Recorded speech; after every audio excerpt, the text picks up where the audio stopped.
عائشہ کی بھی، میں نے کافی ساری دلیلیں دی کہ جس طرح کی محبت کی اللہ سرکار مدینہ صلی اللہ علیہ وسلم نے اس سے بڑھ کر اس کا بدل واپس کیا. یہی جو ہے نا اہل بیت سرکار سے الگ تو نہیں، اہل بیت کا بھی یہی ہے کہ تم جیسی محبت ان سے رکھو گے اور جیسی دلیل ان کے لیے دو گے ویسی ہی محبت میں واپس ملے گی، ویسی ہی محبت ہمیں واپس ملے گی. سمجھ آ گئی بات؟ بالکل ایسا ہی. تو یہ ایک تو یہ دلیل ہے. دوسری دلیل یہ بھی ہے کہ میں ایک عام سی دنیا دار کی مثال دیتا ہوں کہ تم نے لوگوں نے تمہارا کوئی کام پھنسا ہو سرکاری، تم نے نوکری لینی ہو چاہے، پھر نوکری ملے گی اور فلاں شخص دے گا، تو وہ تمہارے گھر کے ذرا قریب ہو تو تم اس کے گھر کے خام میں چکر لگانے شروع ہو کیونکہ نوکری تو اس سے نہیں دینی ہے، پاس اسی نے کرنا ہے، ٹھیک ہے. اور اگر اس کے گھر میں کوئی معاملہ ہو جائے، کوئی فوتگی ہو جائے یا کوئی ہو جائے تو تم اس کے گھر میں سب سے پہلے پہنچو گے تعزیت کرنے، سب سے پہلے پہنچو گے کہ یار میرے نمبر بیٹھ جائیں تاکہ میں جب وقت باری آئے تو یہ مجھے فوراً پاس کر دیں. ایسی ہے نا، ایسی ہے نا. تو بات یہ ہے کہ قیامت کے روز جو ہے آپ کے نماز روزہ زکوٰۃ حج جو ہے نا سب منہ پہ مارے جائیں گے. جس کو سرکار اسٹیمپ کر دیں گے، جس کو سرکار پاس کر دیں گے وہی پاس ہوگا، اس کے علاوہ کوئی نہیں پاس ہوگا. ایسی ہے. تو جب سرکار نے ہی پاس کرنا اور چھٹ دے یار ہو گیا بس، جب سب سرکار نے ہی پاس کرنا ہے اور سرکار سے ہی پاس ہونا ہے تو سرکار کے جو نواسے رسول جو ان کے لخت جگر سب سے زیادہ پیارے، ان کے ساتھ شہادت کا مقام عطا ہوا تو اس پہ ہمیں غم بھی منانا چاہیے، افسوس بھی کرنا چاہیے، احسان ثواب بھی کرنا چاہیے اور اس کو یاد بھی کرنا چاہیے. یہ حق ہے تاکہ ہم قیامت کے دن ان کو شکل دکھانے والے بنیں. شکل تو دکھانی ہے نا. اگر تم وہ فرض کرو وہ تم جس سے تم نے پاس ہونا ہے اس کے گھر فوتگی ہوئی ہو، ٹھیک ہے، تم اس کو فوتگی افسوس کرنے نہ جاؤ. جب پاس ہونے کے لیے اس کو جاؤ گے یار مجھے پاس کر دے تو کہے گا میرا بچہ مریا تھی تو آیا تھی، بالکل دل میں پوچھنا آیا تھی، دل میں بات ہے، نکل جائے ادھر سے. بات تو یہ ہے کہ ہم نے تو سرکار تو، اور ویسے بھی اگر تم دیکھو تو یہ اسلام کا بہت بڑا ایک ثانیہ ہے. اس کو یاد بھی رکھنا چاہیے، اس کو ذہن نشین بھی کرنا چاہیے، اس کے اسباب بھی یاد کرنے چاہیے اور واقعے سے کیا کیا سیکھ ملتی ہے وہ بھی دیکھنی چاہیے. سمجھنے والی چیز ہے. اچھا چلو اب یہاں پہ مختلف سوال ہوتے ہیں.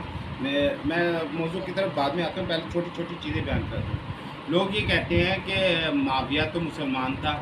اہل حدیث اکثر یہ تمہیں دلیل دیتے ہیں اور کہتے ہوں گے معاویہ رضی اللہ تعالیٰ عنہ، یہی الفاظ بولتے ہیں. وہ تو جناب اس نے تو یہ کیا، وہ خطبہ بھی دیتا تھا، وہ تو یہ بھی کرتا تھا، وہ بھی کرتا تھا. بھائی بات یہ ہے، یہ یاد رکھنا، ذہن نشین کر لو. اس کے یزید سوچ میں غلط کہہ گیا، یزید بن معاویہ جو ہے وہ اس کے 3 ایسے کام ہیں جس کی وجہ سے وہ کبھی بھی معافی نہیں ہو سکتی. اچھا یہ 3 کام تو چلو ایک طرف رکھ دو، اس کے علاوہ اس سے بھی بڑا کام جو ہے نا جب حضرت امام حسین نے کہہ دیا کہ وہ شیطان ہے، منافق ہے، معافق ہے اور اس کی بیعت نہیں ہے تو بات ختم ہو جاتی ہے. بات ختم ہو جاتی ہے کیونکہ سرکار نے کہہ دیا، سرکار کی زبان نہیں، حضرت امام حسین کی زبان. سمجھ آ گئی؟ کیونکہ وہ یہ ترتیب اس طرح سے چلتی ہے نا، جب سرکار کو تم آخری نبی اور حرف آخر مانتے ہو تو سرکار نے کہا من کن تو مولا علی مولا، ٹھیک ہے. جب یہ مان لیا تو مولا کو مان لیا، جب مولا کو مان لیا تو ان کو بیٹوں کو مانو گے. سمجھ آ گئی؟ تب جب بیٹوں کو مانو گے تو جو انہوں نے کہہ دیا اس سے تو آخر ہو رہی ہے، کیونکہ دانی ہو ہی نہیں سکتا. سمجھ آ گئی؟ ایک تو یہ ہوگی بات. اس کے علاوہ 3 ایسے کام ہیں جو یاد رکھنا. کون کون سے؟ نمبر 1، اس نے خانہ کعبہ کے اوپر گولہ باری کرائی تھی، آگ کے گولے برسائے تھے جس سے خانہ کعبہ کے جو غلاف تھا وہ سارا جل گیا تھا، اندر آگ لگ گئی تھی، اندر جتنے تبرکات تھے وہ سب جل گئے تھے، حتیٰ کہ حضرت اسماعیل علیہ السلام کے بیٹے کا جو سینگ تھے اس وقت تک تھے وہ بھی جل کے خاک کر گئے. یہ بہت بڑا گناہ ہے. سمجھ آ رہی ہے؟ دوسرا، اس نے کیا تھا، مدینے میں 3 دن تک، کتنے؟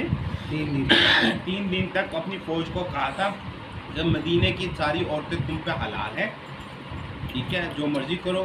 انہوں نے بے انتہا زنا اور کیا تھا کہ بغیر شادی کے لیے کتنی ہزاروں عورتیں جو تھی بچیاں وہ پریگننٹ. ٹھیک ہے، اور 3 دن تک مسجد نبوی میں نہ نماز ہوئی تھی، نہ اقامت ہوئی تھی، نہ اذان ہوئی تھی، اور سارے گھوڑے جو تھے ان خبیثوں کے وہ اس مسجد نبوی میں دے جاتے تھے جہاں وہ پٹی پر جا وہیں پہ کرتے تھے.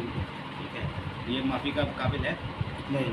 وہ گئے. تیسرا جو ہے حضرت امام عالی مقام کی شہادت اس کی سے ہے، اور جب وہ تصور کرو جب اس کے دربار میں امام عالی مقام کا سر مبارک لے کے آیا گیا تھا تو وہ کیا کر رہا تھا، چھڑی سے وہ لوگوں مبارک کو مار رہا تھا. معاف کر یار، ہم تو تصور بھی نہیں کر سکتے جو وہ کرتے ہیں. سوچ کے کیا ہوتا ہے، پر یہ وہ گناہ ہے جس کے اوپر اس کو رضی اللہ تعالیٰ کون کہے گا بھائی، کون کہے گا، کون اپنی عاقبت میں اگاڑے گا. یہ کوئی نہیں. اہل حدیث اس کے جیسے ہی ٹھیک ہے، یہ صرف اہل حدیثوں کا دماغ خراب ہے. سمجھ آ گئی، یہ دلیل سمجھ آ گئی یزید کون تھا، ٹھیک ہے، اور اس کے گناہ کیا تھے، یہاں تک تو سمجھ آ گیا. واقعہ بھی سمجھ آ گیا ہوگا کہ کوشش کی تھی انہوں نے کہ مدینہ میں صرف اس یزید کو پتہ تھا کہ یہ 4 افراد جو ہے اس وقت 4 تھے جو ہے نا اگر انہوں نے بیعت کی تو بات بنے گی، ورنہ میری بیعت نہیں مانتے. اس میں حضرت امام حسین جو تھے سب سے اوپر، اس کے علاوہ حضرت عباس تھے اور باقی 3 افراد تھے جو اس وقت حیات تھے. ایک حضرت عمر فاروق کا بیٹے تھے، ایک حضرت ابوبکر صدیق بیٹے تھے، ایک تیسرے ہوتے. یہ تینوں لوگ جیت تھے، بوڑھے بھی تھے اور ان لوگوں کو مانتے بھی تھے اور ان کا احترام بھی کرتے تھے. ان سے ضروری تھی تو حضرت امام حسین سے بیعت دینے کے لیے اس نے خط لکھا تھا مدینہ کے گورنر کو. انہوں نے کوشش کی بیعت دینے کی. میں بات کو بیٹھ رہا ہوں کیونکہ اپنے موضوع پر کوشش کی. اس نے بیعت، انہوں نے کہا کہ میں اندھیرے میں منہ گندھے بیعت نہیں کر سکتا، میں سب کے سامنے کروں گا اور ویسے بھی میں یزید کی بیعت نہیں مانتا، وہ منافق ہے، فاسق ہے، شیطان کا پیروکار ہے. یہ الفاظ کہہ کے آپ نکل گئے. اور اس کے بعد جب آپ نے مشورہ کیا کیونکہ آپ کو نظر آ رہا تھا کہ معاملات یہاں پہ یہ کوشش کریں گے مدینے میں خون بہانے کی، تو آپ نے مدینہ کی ہمت پامال نہ ہونے کے لیے آپ نے اپنے اہل بیت کو اکٹھا کیا اور آپ جو ہے نا وہاں سے روانہ ہو گئے. آپ وہاں سے روانہ ہوئے تھے تو 28 رجب کو آپ نے مدینہ چھوڑا تھا. کیا تاریخ تھی؟ میں نے کیا 28 رجب کو آپ نے چھوڑا تھا. 5 دن کا سفر تھا اور آپ مکہ شریف میں پہنچ گئے تھے 3 شعبان کو مکہ شریف پہنچ گئے تھے. شعبان، رمضان، شوال، ذی-القعدہ 4 مہینے آپ وہیں رہے کیونکہ حضرت امام عالی مقام کا ایک اصول تھا. آپ نے 25 حج جو تھے پیدل کیے تھے، 25 حج پیدل چل کے کیے تھے. تو ابھی بھی یہ ان کا نیت ہے کہ میں مدینہ چھوڑوں گا اور جا کے مکہ جاتا ہوں، حج نہیں کروں گا اور وہاں پہ میں کوشش کروں گا کسی طرح سے سیاسی طور پہ یا دوسرے طریقے سے یہ مسئلہ حل ہو جائے، کشت و خون نہ بہے، مسلمانوں میں تفریق نہ پیدا ہو. کیونکہ آپ کو یہ معلوم تھا کہ حضرت امام حسن رضی اللہ تعالیٰ عنہ کی قربانی ضائع نہ جائے جو وہ انہوں نے دی تھی اپنی جو ہے خلافت کی قربانی دے کے دونوں دھڑوں کو ملا. سمجھ آ رہی ہے؟ یہ آپ کی پوری کوشش تھی. اس لیے 4 مہینے آپ مکہ شریف میں رہے اور کوشش کرتے ہیں. تاریخ آ گئی 8 ذی الحج. حج آنے والا تھا مگر آپ نے یہ محسوس کیا کہ یہ اس نے کیا کیا تھا، دشمن کے جو ہے نا کچھ لوگ سادہ حاجیوں کے لباس میں مگر ان کے پاس ہتھیار نہیں، ٹھیک ہے، اور آپ کو خبریں ملی کہ بہت سارے لوگ یہ حج کے وقت میں ہی حملہ کریں گے اور حج کے وقت میں ہی خون بہائیں گے. تو آپ نے حج کی نیت جو تھی وہ عمرے میں تبدیل کی. حج کی جو نیت تھی وہ عمرے میں تبدیل کی، عمرہ کیا اور 8 ذی الحج کو آپ نے مکہ بھی چھوڑ دیا. اب یہاں پہ معاملہ یہ تھا کہ حضرت مسلم بن عقیل کو آپ نے پہلے بھی روانہ کر دیا تھا کیونکہ کوفے سے بے انتہا جو ہے نا وہ آئے تھے خطوط کے آپ آئے، ہم آپ کی بیعت کرنا چاہتے ہیں.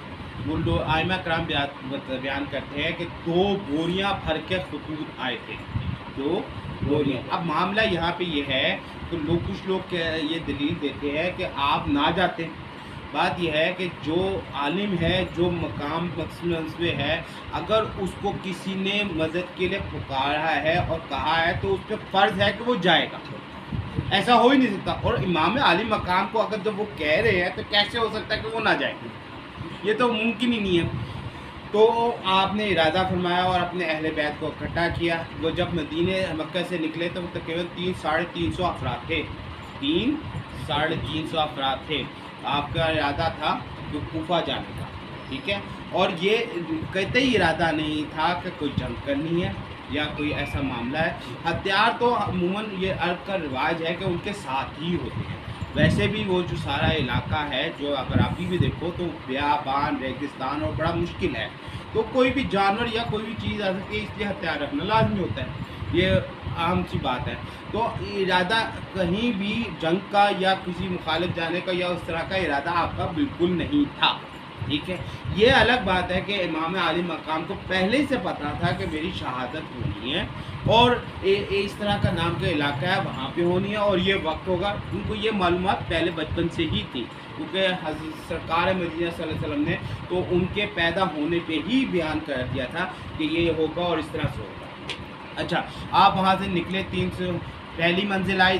دوسری منزل پہ جا کے جو شرار کے نام کے علاقہ ہے, دوسری منزل پہ آپ نے مولا عباس رضی اللہ تعالیٰ عنہ کو کہا کہ آپ نا پانی جو ہے اگلی منزل تک جتنا چاہیے اس سے 4 گنا رکھیے. مولا عباس نے کہا ہمارے پاس پانی کافی زیادہ ہے اور اگلی منزل جو ہے وہ قریب ہی ہے. تو انہوں نے کہا, دوبارہ کہا نہیں, آپ پانی جو ہے اپنے پاس 4 گنا رکھیے. ٹھیک ہے.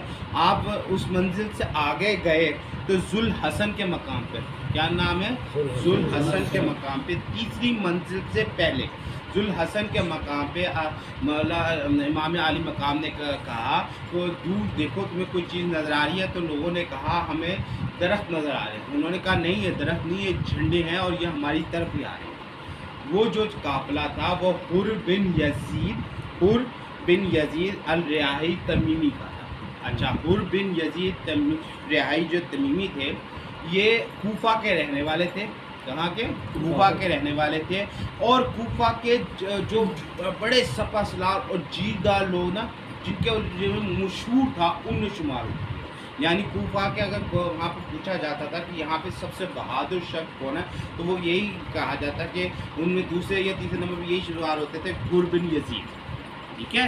حر بن یزید کو جو ہے تھا. اچھا, کوفہ کا جو گورنر پہلے تھے وہ اس صحابی رسول تھے, وہ تھے نعمان بن بشیر رضی اللہ تعالیٰ. یزید نے ان کو, کیونکہ وہ کو یہ تھا کہ یہ صحابی رسول ہے, یہ اس حد تک کیونکہ مسلم بن عقیل کے اوپر ان کو واضح ہو گیا تھا کہ نعمان بن بشیر نے مسلم بن عقیل رضی اللہ تعالیٰ کو رستہ دیا تھا. تو انہوں نے اس کو ہٹا کے وہاں پہ عبید اللہ بن زیاد کو لگایا تھا, جو مشہور تھا اپنی سپاکی اور خباثت کی وجہ سے. ٹھیک ہے. اب عبید اللہ بن زیاد نے کیا کیا, عمر بن بعد جو سعد بن ابی وقاص کے بیٹے تھے. کیا نام ہے؟ عمر بن سعد بن ابی وقاص اشرا مشربہ میں تھے, ان کے بیٹے تھے. مگر بیٹا اس طرح کا نہیں تھا جیسے وہ تھے, اس کو چاہتی دنیا کی.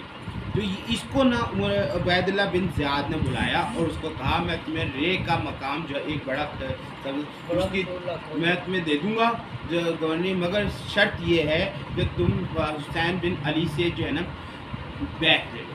انہوں نے کہا اچھا. ان کے دوست جو تھے وہ تھے حر بن یزید, پکے بچپن کے دوست. ٹھیک ہے. انہوں نے اپنے ساتھ حر بن یزید کو کہا کہ تم 1000 کا دستہ لے کے جاؤ اور یہ کام کرنا ہے. اچھا, حر بن یزید کو یہ نہیں پتا تھا کہ یہ معاملہ اس حد تک سنگین ہے. ان کو تو یہی پتا تھا کہ ہم نے کوشش کرنی ہے حضرت امام عالی مقام سے جو ہے نا بیعت کروانی. سختی کی بات نہیں تھی ان کے ذہن میں. جب وہ ان کے یہ الفاظ ہے کہ جب میں محل سے نکلا تو مجھے پیچھے سے 3 دفعہ آواز آئی کہ حر تم نے یہ جنت خرید لی, حر تم نے جنت. وہ حیران ہوئے کہ ایسی کیا بات, میں نے ابھی تو کوئی بات بھی نہیں ہے کہ میں نے جنت خرید لی, بڑی بات ہے. انہوں نے وہ اپنے ذہن میں رکھ لی. اچھا, حر بن یزید کو جب یہ ڈیوٹی دی تو ان کو کہا کہ فوری طور پہ تم پہنچو. اچھا, یہ موسم کون سا ہے؟ یہ ہے جون جولائی کی شدید گرمی کا, اور عرب کی گرمی تمہیں اندازہ ہے. حر بن یزید اپنا قافلہ 1000 لشکر لے کے پہنچے. تو جب وہ وہاں سے نکلے, رات کے ٹائم نکلے. کس ٹائم نکلے؟ رات کے ٹائم. مسلسل سفر کرتے ہوئے پہنچے تو تقریباً دن کے 12 بج رہے تھے جب ذوالحسن کے مقام تک وہ پہنچے. تو جب وہ پہنچے نان اسٹاپ آئے ہوئے تھے، ان کا حال یہ تھا کہ اب گرے پیاس سے شدید، اور گھوڑے بھی اب جان بلب تھے، اب گئی ان کی جان نکلی کہ اب نہیں۔ امام حسین رضی اللہ تعالیٰ نے مولا عباس کو کہا وہ لشکر آ رہا ہے، ان کو ٹھہراؤ اور ان کو پانی پلاؤ۔ انہوں نے کیا کیا کہ جیسے ہی وہ آئے، ان کا حالت اتنی بری تھی کہ ان کو سمجھ ہی کچھ نہیں آ رہے تھے، آ کے ہافتے میں گر پڑے۔ تو ایک بندے نے ان کو مشکیزہ دیا، ان کو حکم تھا تو وہ مشکیزہ دیا، مشکیزہ ہاتھ سے پینے سے پہلے ہی گر گیا، ان کا ہاتھ کانپ رہے تھے۔ تو انہوں نے دوبارہ کوئی شخص آیا اور اس نے آ کے نا خود اپنے ہاتھ سے پانی پلایا۔ تو جب ان کو ہوش آیا تو دیکھا تو وہ تو مولا علی مقام خود پلا رہے پانی، کس کو؟ حر بن یزید کو۔ اور پھر انہوں نے کہا، مولا عباس کو کہا کہ تم جو ہے نا سارے گھوڑوں کو بھی پانی پلاؤ۔ اب یہاں پہ کمال ہے نا کہ اپنے ہاتھ سے پہلے سے پتا تھا وہ آ رہا ہے، 4 گنا پانی رکھا، اس کو پانی بھی پلایا، گھوڑوں کو بھی پانی پلایا، پوری طرح سے اس کو۔ اب تو یہاں پہ ایک میں تمہیں چھوٹی سی بات بتاؤں، مجھے آج پتہ چلا۔ انہوں نے کہا کہ گھوڑے نے پانی پیا نا تو وہ اٹھانے لگے، تو مولا علی مقام نے آواز لگائی اب مولا عباس کو کہ جب تک جانور جو ہوتا ہے وہ 3 دفعہ پانی کو منہ نہ مار لے وہ سیراب نہیں ہوتا۔ مجھے ابھی پتہ چلا ہے، میری کم علمی ہے کہ جانور جو ہوتا ہے وہ جب تک پانی کو 3 دفعہ منہ نہ مار لے وہ سیراب نہیں ہوتا، اس لیے پانی کو ابھی رکھو اور پینے دو، ٹھیک ہے۔ آپ نے اس سے تک وہاں پہ آپ حر بن یزید نے پیش کی کہ آپ مجھے حکم ہے کہ میں آپ کو روکوں اور آپ سے کہوں، درخواست کروں کہ آپ یزید کی بیعت کریں۔ انہوں نے کہا بھائی یزید کی بیعت تو نہیں میں کروں گا، باقی جو تمہاری مرضی۔ اچھا اتنی دیر میں ظہر کی اذان کا وقت ہو گیا، ظہر کی نماز کا وقت ہو گیا۔ اچھا ایک بات یاد رکھنا، حضرت علی اکبر جو تھے امام حسین کے بیٹے، آپ شبیہ رسول صلی اللہ علیہ وسلم تھے، بالکل، یعنی یہ بیان کیا گیا ہے کہ آپ کی شبیہ ہو بہو سرکار مدینہ کے مطابق، اور اذان آپ ہی دیتے تھے۔ انہوں نے اذان دی تو حضرت مولا علی نے امام حسین نے آواز دی اس لشکر کو کہ اپنی جماعت علیحدہ کراؤ گے کہ ہمارے ساتھ ہوگی؟ تو انہوں نے کہا جب مولا حسین پڑھا رہے ہیں تو ہماری اپنی جماعت کیسے ہو سکتی ہے، ہم تو آپ کے ساتھ پڑھیں گے۔ تو ظہر، عصر اور مغرب حر بن یزید اور پورے لشکر نے مولا امام حسین کے پیچھے ادا کی، ٹھیک ہے۔ اس کے بعد رات کا وقت آ گیا، رات وہیں پہ قیام کی۔ صبح کی طرف جب روانہ ہونے لگے تو انہوں نے کہا کہ آپ نہیں جا سکتے، اور اپنے ان کے نا گھوڑے کی لگامیں پکڑ لی۔ جب لگامیں پڑی تو آپ کو غصہ آ گیا مولا حسین کو۔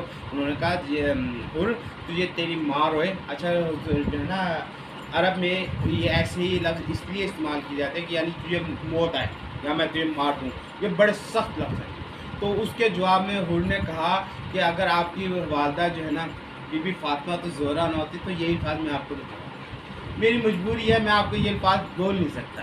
آپ اس گھرانے کے ششمش آ گئے، میں آپ کا احترام کرتا ہوں، مگر بات یہ ہے میری مجبوری ہے، میں آپ کو اس طرف نہیں جانے دے سکتا، کوفے کی طرف۔ تو کہنے لگے اچھا میں جاؤں گا تو آگے تم ایسا کرو میرے ساتھ شامل ہو جاؤ، میرے ساتھ شامل ہو جاؤ۔ تو آپ کا ارادہ تھا نینوا کے علاقے کی طرف جانے کا، ٹھیک ہے، مگر اس وہ شامل ہو گیا۔ اتنے جب چل پڑے تو راستے میں جو ہے نا وہ قاصد آیا عبید اللہ بن زیاد کا کہ سختی کرو اور ان کو روکو، سختی کرو اور ان کو پانی کے لیے روکو، ٹھیک ہے۔ اتنی دیر میں سعد بن ابی وقاص کا بیٹا عمر بن سعد بھی پہنچ گیا 4000 کا لشکر لے کے۔ اچھا جو شمر جو ہے نا لائن جو تھا وہ 7 محرم کو آیا تھا، کس محرم کو آیا تھا؟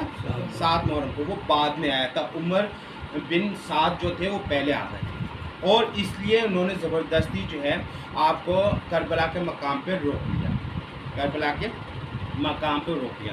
یہ جو سارا واقعہ میں بیان کر رہا ہوں، میں سارا واقعہ نہیں بیان کر رہا، میں یہاں پہ کردار بیان کر رہا ہوں حر بن یزید کا۔ کیا بیان کر رہا ہوں؟ حر بن یزید کا۔ حر بن یزید ساتھ رہا اور مولا امام علی مقام کو مناتا رہا کہ آپ نا یا تو مدینے کی طرف واپس چلے جائیں، آپ کی مہربانی ہے، یا پھر آپ بیعت کر لیں تاکہ یہ معاملہ کچھ ہو نہ، ورنہ یہ ان کو جب عمر بن اسعد آ گئے تھے تو اس کو یقین ہو گیا تھا کہ اب یہ ان کے قتل کے طرف اور ان کو شدت کا اظہار ہوا، تو اسی وقت آپ نے کہا کہ آپ نے یہ ضد کیوں پکڑی ہے؟ تو پھر حضرت مولا حسین نے وہ 2 بوری خطوط دکھائے کہ یہ دیکھو یہ خطوط آئے ہیں کوفہ کی طرف سے، میں کیسے نہ جاؤں؟ وہ پریشان ہو گیا، مگر اس وقت وہ کچھ کر نہیں سکتا تھا۔ وہ کربلا کے مقام پہ روک دیا گیا، پانی بند کر دیا گیا۔ 2 محرم الحرام کو آپ کربلا کے مقام پہ پہنچ گئے تھے، 2 سے لے کے 7 محرم تک، اس کے درمیان 5 کے 6 محرم کو شمر لائن بھی پہنچ گیا تھا، آخری 1000 کا 10,000 کا لشکر لے کے وہ بھی پہنچ گیا جس نے کہا تھا۔ اچھا، اس کے بعد انہوں نے کہا 9 محرم کو کہ آج ہی جنگ ہوگی، ٹھیک ہے، آج ہی فیصلہ ہوگا۔ تو مولا امام حسین نے کہا کہ نہیں، مجھے 1 رات کی اجازت دے دو، ہم جو ہے نا جنگ کل کریں گے۔ اس نے کہا نہیں، شمر نے کہ نہیں، اجازت نہیں دے۔ تو پیچھے سے حور بن یزید نے کہا جب مولا حسین کہہ رہے ہیں تو تمہیں لوگوں کو کیا مسئلہ ہے، 1 رات کی تو بات ہے، صبح تک کا ٹائم دو۔ وہ شمر ضد تھا، اس نے کہا نہیں، صبح تک کا ٹائم دو۔ جب وہ اڑ گئے تو انہوں نے صبح تک کے ٹائم کو دے دیا۔ اس پہ مولا حسین نے ساری رات جو ہے مناجات کی اور ساری رات عبادت کی، سرکار مدینہ صلی اللہ علیہ وسلم کی مدت و سرائی کی، اور لوگوں کو یہ بیان کیا کہ اگر کوئی اس دنوں اندھیرے میں جانا چاہے تو وہ جا سکتا ہے، اس پہ میرا حق ادا ہو گیا، میں اس سے کوئی پوچھ گچھ نہیں ہوگی، اور اللہ کا رسول بھی ان سے کوئی پوچھ نہیں، مگر کوئی شخص بھی وہاں سے نہیں ہلا، ٹھیک ہے۔ اور ادھر اس طرح سے دوسری طرف کیونکہ پانی بند کر دیا گیا تھا، 7 تاریخ تھے، جو حر بن یزید تھے وہ ساری رات سوتے نہیں، ساری رات سوتے نہیں تھے۔ آپ کے ساتھ 4 آپ کے گھر کے افراد تھے، وہ کون تھے؟ حر بن یزید تھے، ان کے بھائی تھے، ان کا بیٹا تھا اور ایک غلام تھا، 4 تھا۔ تو بھائی کو جب پتہ چلا، اس نے اپنے بھتیجوں کو دیکھ، تیرے باپ کو مسئلہ کیا ہے؟ وہ نہ کھاتا ہے، نہ سوتا ہے، نہ پیتا ہے، کیا مسئلہ ہے؟ تو وہ جب ان کے پاس گئے کہ اب والد محترم کیا مسئلہ ہے، کہنے لگا اچھا تمہیں بتاؤں کیا مسئلہ ہے۔ وہ لے کے گئے خیموں کے پیچھے جا کے انہوں نے دکھایا، دیکھو سنو کیا آ رہا ہے، بچوں کے رونے کی آواز آ رہی تھی، پیاس کی۔ کہتے ہیں ایسی آوازیں سن کے یہ آل رسول ہیں، اور تم نے مجھے نیند کیسے آئے گی، مجھے پیاس کیسے لگے، یہ ہو کیا رہا ہے، مجھے نہیں سمجھ آ رہی۔ کہنے لگے پھر آپ کیا چاہتے ہیں؟ کہنے مجھے ایسا لگتا ہے کہ میں جنت اور جہنم کے درمیان میں، اور مجھے سمجھ نہیں آ رہا کہ میں کروں۔ ایک طرف دنیا ہے، اگر یہ کامیابی مل جاتی ہے تو دنیا کی عیش و عشرت اور پتہ نہیں کیا کیا ملے گا، مگر اگر یہاں پہ وہ میں اس طرف ہو جاتا ہوں، جنت تو ضرور ملے گی، مگر شہادت اور موت بھی نصیب ہوگی۔ مجھے فیصلہ نہیں کر پا رہا کہ میں کیا کروں۔ ساری رات مناجات کرتے رہے، پریشان رہے۔ صبح فجر سے پہلے آپ نے فیصلہ کر دیا، اپنے بیٹے کو کہا کہ میرے ایسا کرو، آنکھوں کو پٹی باندھو اور میرے ہاتھ پیچھے کی طرف باندھو، اور مجھے جو ہے نا اس رخ پہ کر کے چھوڑو۔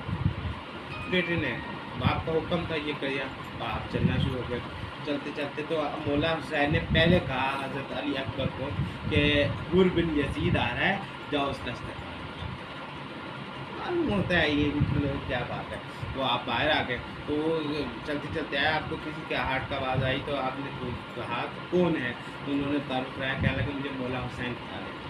مولا حسین کے پاس گئے، سے قدموں میں رکھ دیا کہ ابھی میری معافی ہوگی۔ تو انہوں نے یہ الفاظ کہے تھے، جو الفاظ بعد میں بھی کہے کہ تو حر ہے اور دنیا اور آخرت میں پوری ہے۔ حر کا مطلب ہوتا ہے آزاد شخص، تو یہاں پہ بھی آزاد ہے اور وہاں پہ بھی تو آزاد ہی آزاد ہے۔ پر آپ ان کے ساتھ شامل ہو گئے، فجر کی نماز ہوئی، فجر کی نماز کے بعد جنگ کا آغاز ہوا۔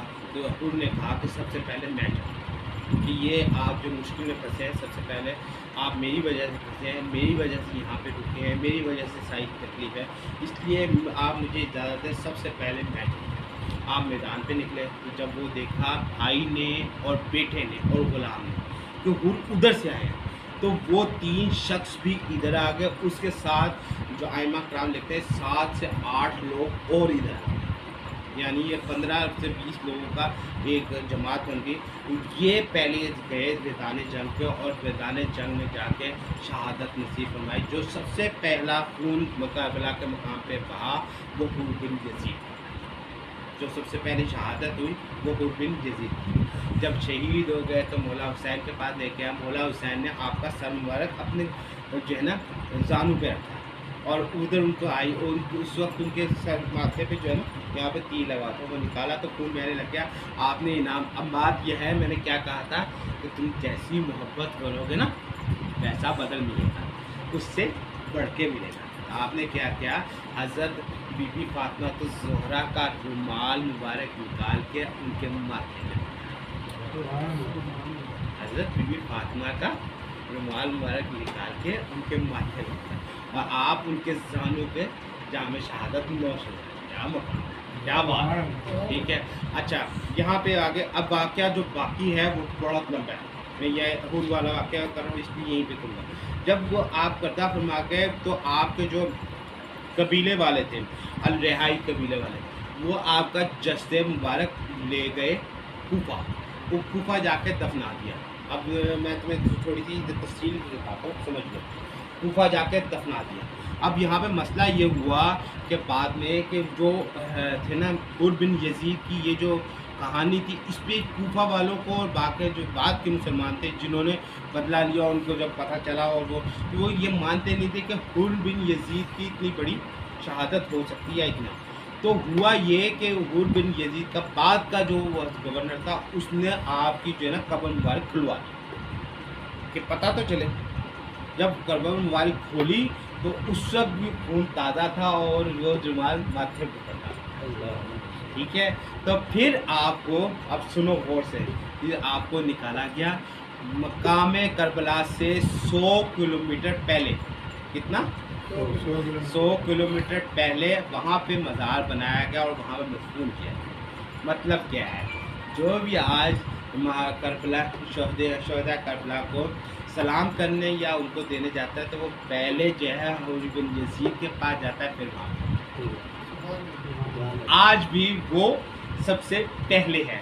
یہ وہ بدل ہے جو انہوں نے اس کو واپس کیا. ٹھیک ہے. یعنی بات یہ ہے کہ سرکار مدینہ اور ان کے اہل بیت کی محبت اپنے دلوں میں پالو اور بٹھاؤ اور کرو، ثابت کرو کہ تم اس قابل ہو، مسلمان ہونے کے قابل ہو. کم از کم کچھ نہیں کر سکتے، روزہ رکھو، اگر نہیں رکھ سکتے چلو نہیں کر سکتے تو یار احسان ثواب تو کر سکتے ہو. ایک درود شریف کی کرسی، ایک کوئی قرآن آیت یا کوئی چیز پڑھ کے ان کو احسان ثواب کر دو، کچھ پکا کے احسان ثواب کرو. نہیں کر سکتے اپنے پاس جو کھانا کھا رہے ہو اسی پہ فاتحہ پڑھ کے وہ احسان ثواب کرو، مگر کچھ نہ کہیں نام تو درج کراؤ کہ تم نے آل حسین کو، امام عالی مقام کو احسان ثواب، تاکہ قیامت کے دن تم ان کو شکل دکھانے والے بنو اور ان سے شفاعت پاتے. جزاکم اللہ خیر. اللہ تعالیٰ ہمیں اس میں اصلاح کی توفیق عطا فرمائے. ٹھیک ہے. اب میں نے کیا کہا